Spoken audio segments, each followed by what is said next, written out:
Well, hello, brothers and sisters. Pro-life leader Frank Pavone here, bringing you my daily diary segment. What did I do from February the 11th, which was a Tuesday, through Thursday, February 13th of 2025? Well, we were having our pastoral team meeting here at our main office. So these are the days when we bring our whole team together, those who head up the different branches of our ministry, and we do updating and reports and strategizing and so forth.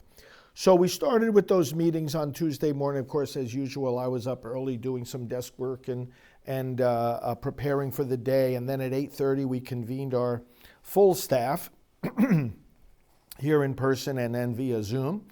And we had reviews of the work being done by our fundraisers, by our Rachel's Vineyard team. Dr. Teresa Burke gave us an update. I gave the team an update about my recent travels. Our communications director gave us a pro-life leader update, and then we had greetings from our senior vice president. That meeting lasted about an hour, and we had a little break during which I met with a couple of staff about various work. Then at 10 o'clock, we reconvened with not the whole staff, but just the pastoral team and some of the technical staff. And so we got an update about our website statistics, about our sale of products in our resource department, and about our websites and various updates to the websites. That was a 10 o'clock meeting. Got done with that, went back to my desk. Then at 11 o'clock, had a 1-hour national conference call with the Abortion Recovery Coalition. So these are people who, like ourselves, do national and international healing and recovery work for those who have been through abortion. So that went from 11 to 12 noon. Had lunch, intersected with staff, did a little work at my desk.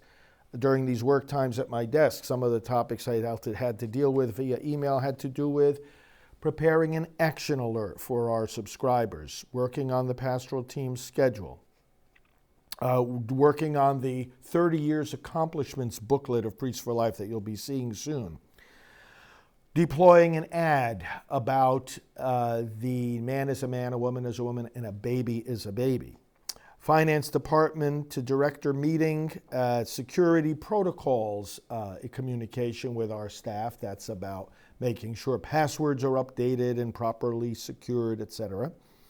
Emails to the pro-life leaders, following up on our recent meeting with them. Parish facts being sent out to various parishes in different parts of the country. Finalizing an opinion piece that one of our priests is writing, some work about the Wisconsin Supreme Court election. The anniversary, the 30th anniversary of the Gospel of Life encyclical, some work about that, and some work related to the upcoming conference of Heartbeat International, Big Pregnancy Center Conference I will be going to. At 1 o'clock, we had an administrative update meeting with our executive director and vice chairman. We had that meeting, and then after a little more work at my desk, we reconvened the entire staff for a 2 p.m. meeting. And we went over updates from our youth outreach director and street activism director, from Father Dennis Wild, from our international coordinator, Bob Lalonde, from the Washington, D.C. office, Krista, and from our communications director about all the media we have been doing recently, both in print, internet, radio, television, and so forth. So that was about a 45-minute meeting. Had a break. Went to my desk, did some questions and meetings with other staff. And then at 3:10 p.m., we had a meeting with our international coordinator, me together with Janet, our executive director, had an update meeting with him.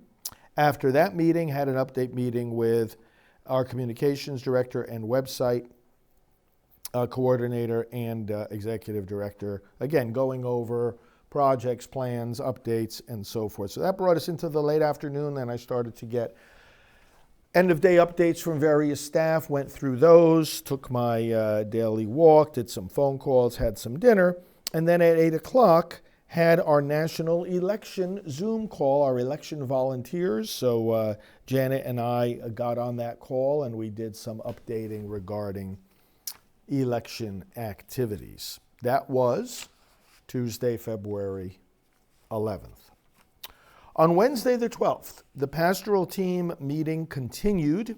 And so after I got up early and did some usual work at my desk, and I had to deal with things like continued follow-up and interaction with the pro-life leaders subsequent to our leadership meeting and the plans that we made. That included the joint statements that the leaders signed. We were tweaking those in terms of adding more signatures and plans to get these statements out there, including to the members of Congress. Video work, interview appointments, and also appointments for my upcoming trip to Birmingham. And I'm going to go stop in at EWTN and have some other visits while I'm there. We had the 8:30 briefing with the entire staff.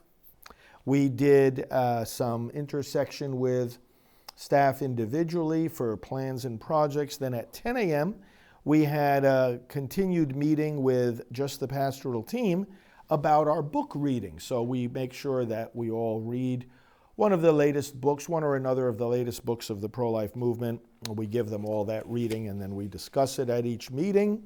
So we did that. We gave out the reading for the following month. We talked about plans for opinion pieces to be written by the pastoral team. And those meetings continued right up until noon, and that concluded officially the pastoral team meeting for the month of February. That afternoon, then, I continued a 1 o'clock meeting with our administrative team, some work at my desk, work here in the studio at 4 o'clock, an interview with one of the pro-life protesters who was pardoned by President Trump, and we did a nice interview with him. At 5:30, I had a meeting with our executive director and one of our top consultants in the media and PR world, and we're making some plans for distribution of special videos.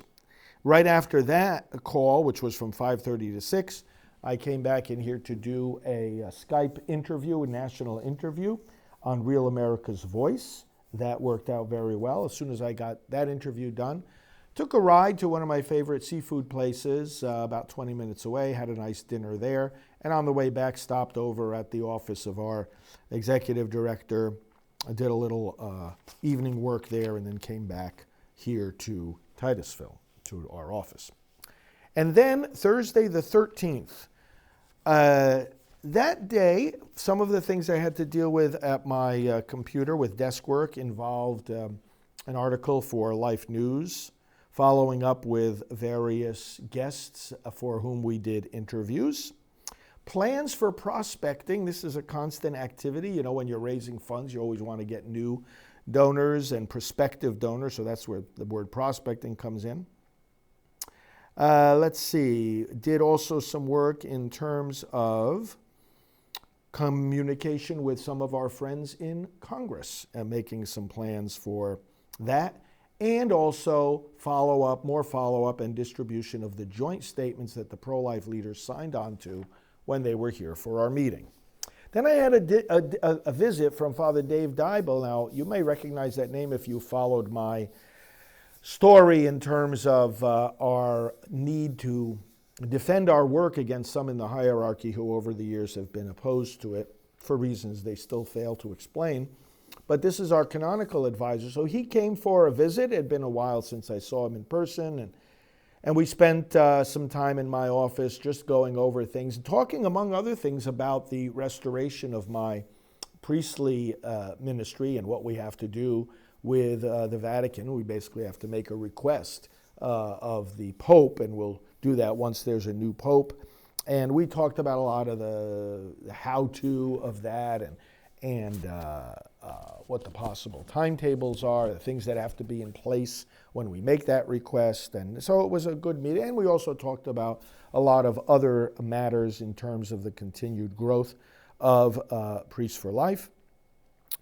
So good connection with him. So he left around midday, and then after we had a nice lunch meeting, mid-afternoon I should say, and then I did some work on the booklet of devotions for Lent, a brand new booklet that we are making available to the public. And so it was desk work in the afternoon, quiet work that I had to catch up on some writing and some planning, and I did the same going into the evening after I got the end of day updates from staff, took my usual half-hour daily walk, and that concluded Thursday the 13th of February, and that's what I did February 11th, 12th, and 13th of 2025.